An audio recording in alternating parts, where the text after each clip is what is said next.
Hi, my name is Mendile Ratulusara. I'm the founder of Chris and Geo Domestic Placements. We recruit, train and place domestic workers in homes. Our aim is to professionalize domestic work. Somebody once asked me, how did I start in this work of domestic workers? I remember in 2012, I had my first child. I was staying with my in-laws. I struggled getting a domestic worker. And then coupled with my background in human resources, I realized that there is a gap in the industry pertaining to domestic workers. People need professional domestic workers, but they don't know where to get them.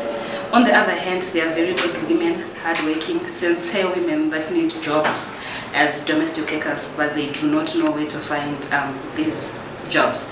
So I try to bridge this gap, but at the same time I go a step further, as in cleaning the image, professionalizing, making sure that the domestic workers themselves view themselves as professional workers. In this week I'm touching on a very interesting and important issue on domestic work, which is domestic violence.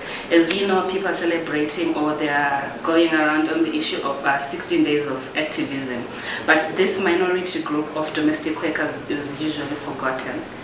But then it's one of the most important groups in our lives, in our industries, in everything.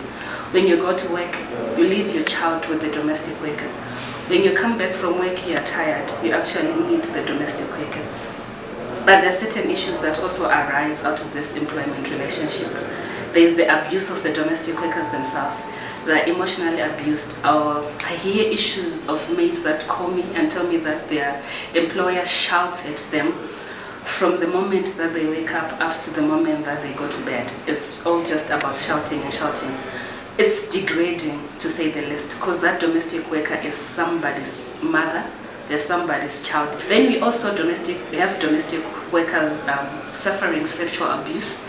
Somebody will call you and tell you that daddy, meaning their boss husband, opened the bedroom door whilst they are sleeping. And most of the times they do not know what to do. It's because there is a lack of information. Some of them are not empowered, they are not emancipated, so they do not know what to do when certain scenarios like this happen. The fortunate thing about Zimbabwe is we have legislation that's against domestic violence, but the mates themselves, they do not know that they are protected by law. So they get beaten, they get sexually abused, emotionally abused, even work abuse. They do not know their working hours. There is a minimum salary when it comes to a domestic worker, but most of the domestic workers themselves are not even aware of that. Zimbabwe has got legislation, it has got a statutory instrument that basically covers the employment of domestic workers in the Labour Act. We also have the trafficking acts that we have. People usually think that migration is migration across borders, but when you take somebody from Murewa, they come and work for you in Harare, they have actually migrated. So there are issues of human trafficking. I was just thinking that this week, as we celebrate, as we think, as we go along issues of domestic violence, can you also remember the domestic workers?